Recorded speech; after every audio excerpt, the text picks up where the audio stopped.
Our podcast title, The Deep Dive, 90s R&B, hip-hop soul, and the rise of Nut and Nice. Apple Podcast description.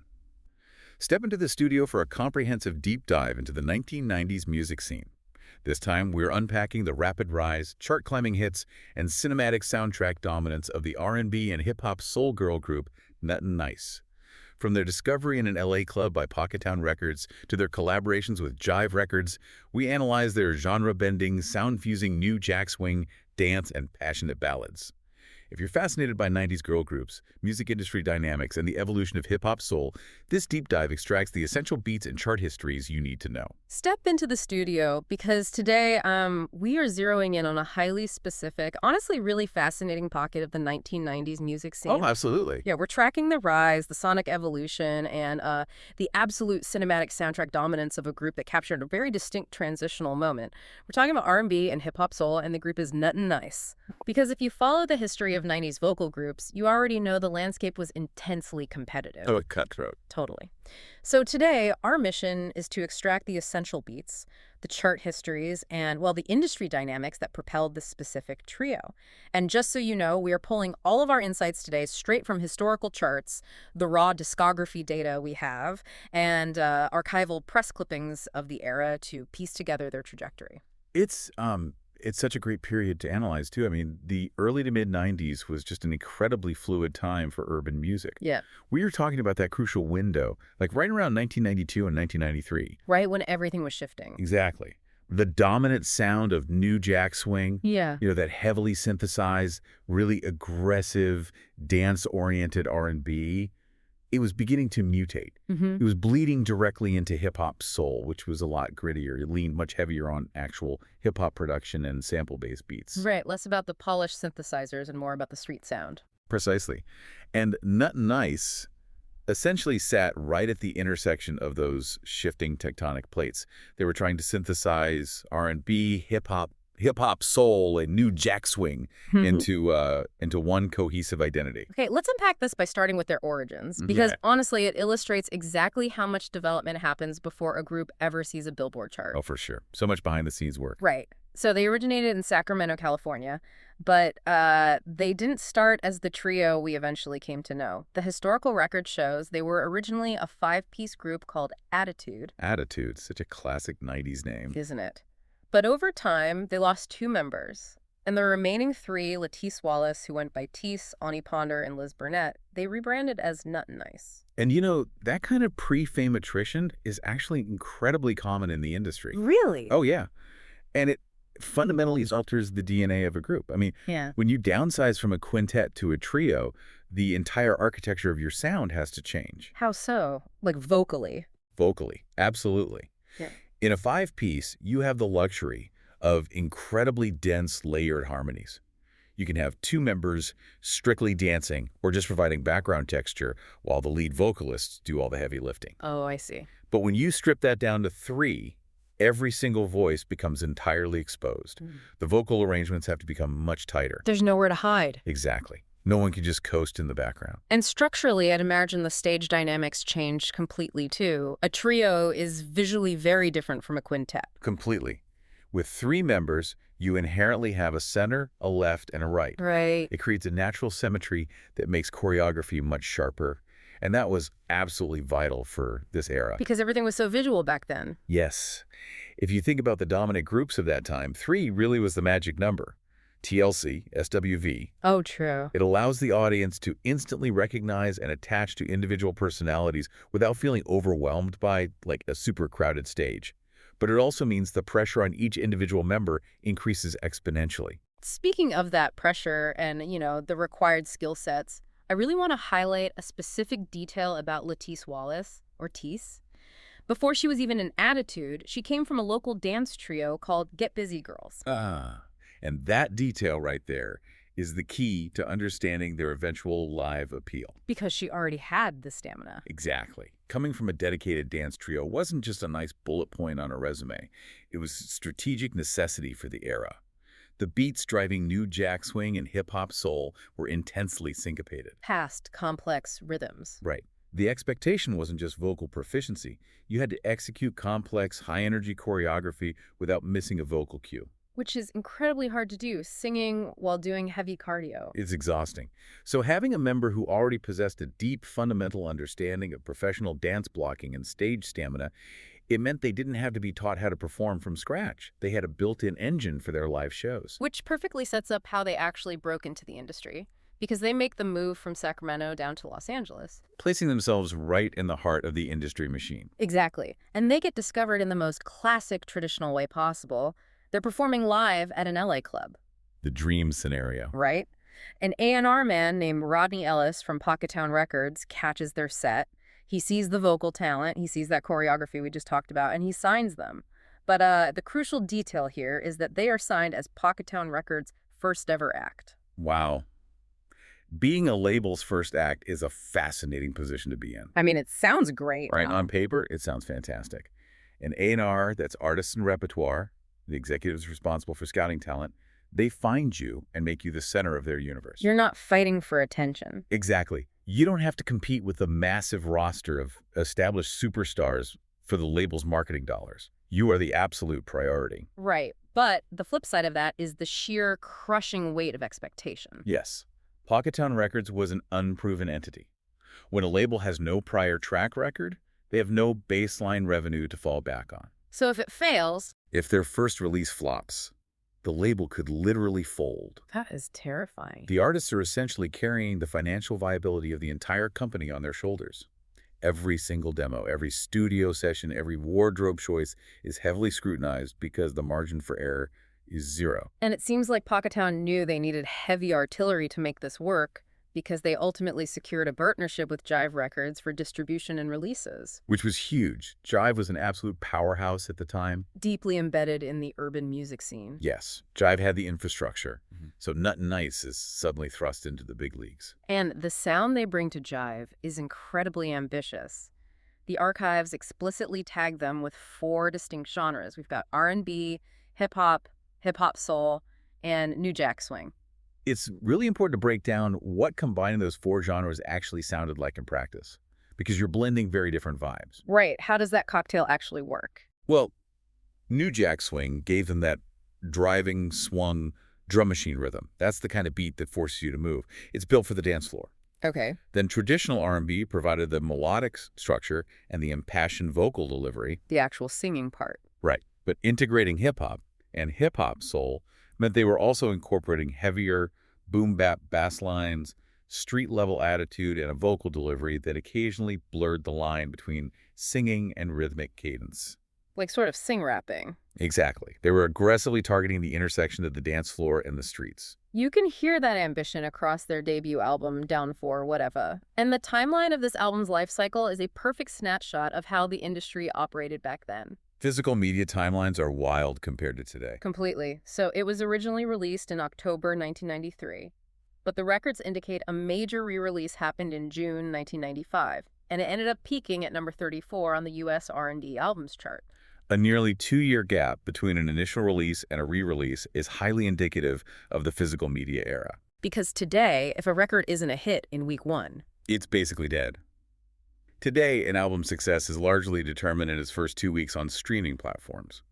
But in 1993, building an artist was often a grueling, slow burn process. You had to work for it. You really did. It relied on physical distribution, regional radio breaking a single in one market before it spread to others, and relentless club promotions.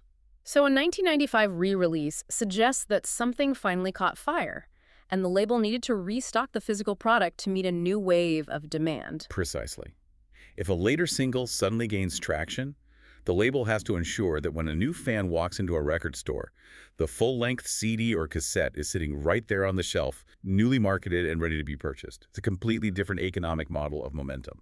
I remember those days of digging through cassette bins, and what's really fascinating is how the press reacted to that album. Looking at the archival reviews, you have 2 radically different interpretations of the exact same body of work. Oh, the reviews from this era are always so telling. They really are. Here's where it gets really interesting. We have a review from the Chicago Tribune that described the album as being full of sexual innuendo and lascivious posturing. Wow.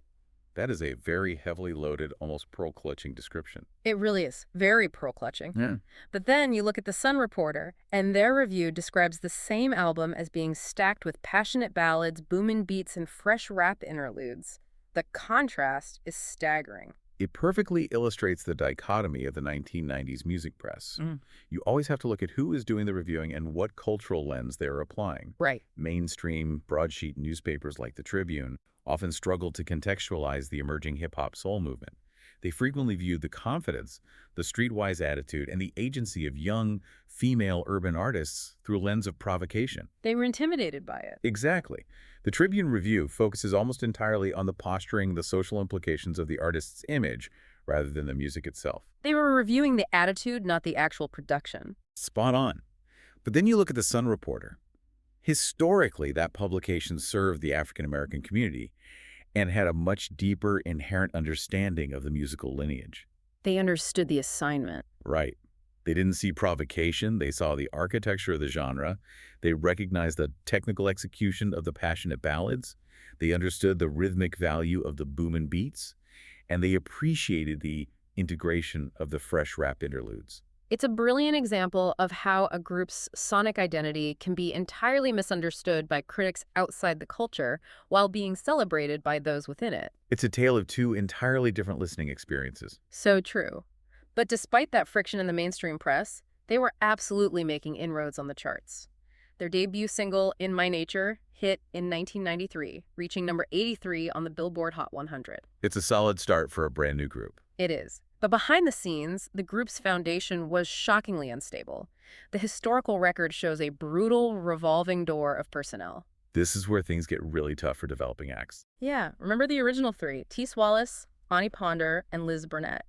Right as they are launching in 1993, Liz Burnett is replaced by a Bonnie Foster. Right. And then just a year later in 1994, a Bonnie Foster herself exits the group. What's fascinating here is how that level of internal volatility affects a group trying to build momentum. I mean, think about the sheer amount of foundational work that has to be redone every single time a member changes. You'd have to re-record the vocal stems. You have to re-record all the harmonies. You have to completely reblock and reteach the live choreography. And the marketing materials. Yes, you have to shoot new press photos, print new promotional materials, and try to establish a brand new internal chemistry during live interviews. When 1/3 of your group changes twice within a 24-month window, the fact that they didn't completely lose their momentum is actually a testament to the core members. And the strength of the label's machinery behind them. Exactly. Pockettown and Jive really held it together. They really did, because right in the middle of that turmoil in 1994, they released their second single, Down for Whatever. In the U.S., it hits number 92 on the Hot 100. But the fascinating data point here is their international crossover. The UK market. Yes. That same track gave them their highest chart placement in the United Kingdom, peaking at number 62 on the UK singles chart. The translation of American urban music to the UK market is a deep subject all on its own. Why did it resonate so much better over there? Well, the UK has always had a very robust, highly protective underground dance and club culture.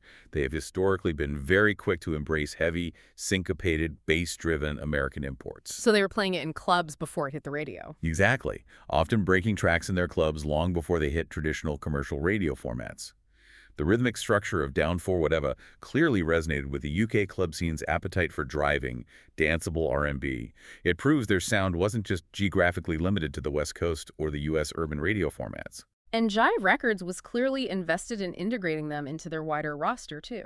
Also, in 1994, we see a collaboration between Nut and Nice and the deeply established R&B group High Five on a track called What Can I Say to You to Justify My Love? That's classic label synergy. Right. It shows the label was using cross-pollination to legitimize Nut and Nice with a built-in audience. Give them the high five rub. Exactly.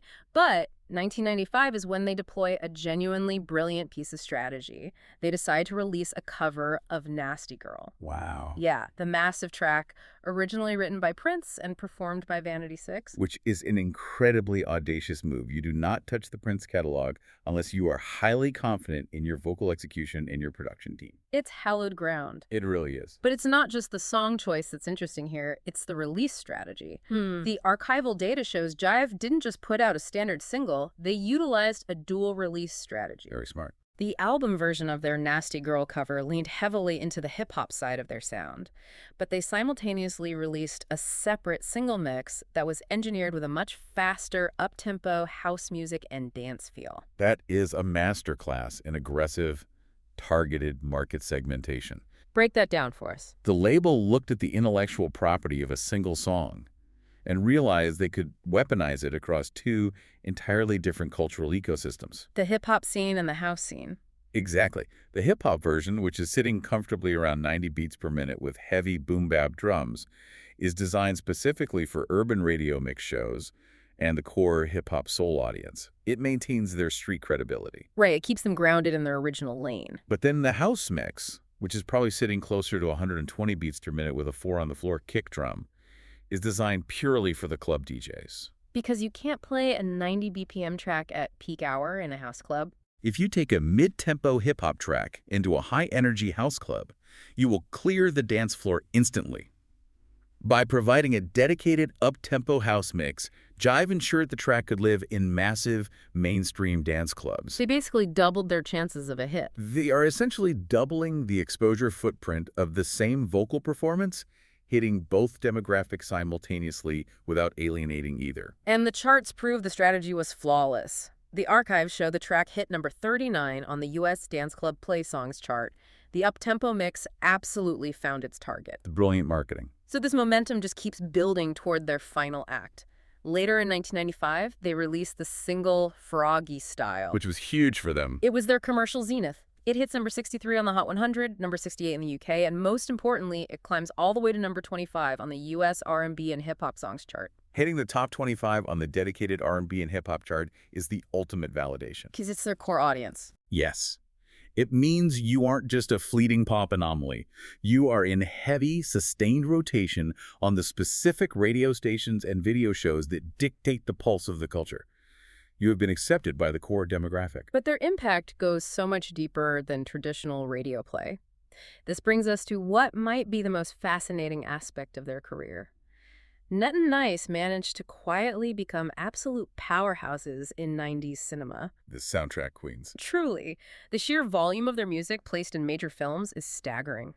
The records show their tracks were utilized in 4 distinct major movie soundtracks in a highly compressed time frame. That kind of synchronization success is incredibly rare, especially for a group that was only actively releasing music for a few years. Let me map out this cultural footprint because listeners have almost certainly heard their music in the background of their lives without realizing it. Oh, definitely. Their debut track, In My Nature, was placed in the 1993 sci-fi thriller Ghost in the Machine. Great placement. Then, their single Down for Whatever was featured in the 1994 Keenan Ivory Wayans action comedy, A Low-Down Dirty Shame. A staple 90s movie. Right. And then a track called Wandering Eyes landed in the massive 1993 blockbuster Sister Act 2, Back in the Habit. Which was a cultural juggernaut. And finally, their highest charting single, Froggy Style, was included in the 1996 comedy High School High. If we connect this to the bigger picture to understand the gravity of that, we have to look at the economics and the cultural power of the 90s movie soundtrack. Because it was a different world back then. Entirely.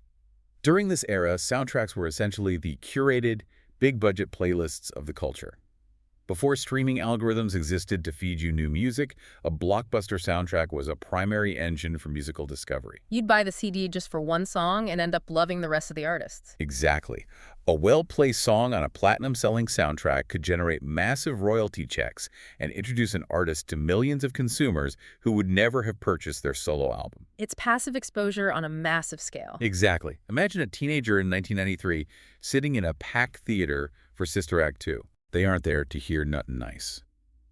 But when the scene plays and that track pumps through the cinema's surround sound system, it becomes emotionally linked to the film. It's ambient saturation. That makes total sense. When you land songs in 4 major films across different genres, sci-fi, action, comedy, you are embedding your sonic fingerprint into the literal memories of a generation. You are part of the cultural furniture. Which makes the end of their story feel so incredibly abrupt. Yeah. Because the archives show that by 1996, immediately following their peak chart success with Froggy Style and this incredible run of soundtrack placements, the group officially disbanded to pursue individual solo careers. It's the great paradox of the music industry. It really is, Yeah. just when they reached the top. You spend years fighting through lineup changes, grueling promo schedules, and the pressure of being a label's first act. The collective effort finally gets you to the top of the mountain. You have the chart placement. You have the cultural saturation. Everything you worked for. But often, the exact moment a group achieves that visibility is the exact moment the internal gravity shifts. The desire to stand alone, to define a singular artistic vision without having to compromise within a trio, suddenly outweighs the security of the group.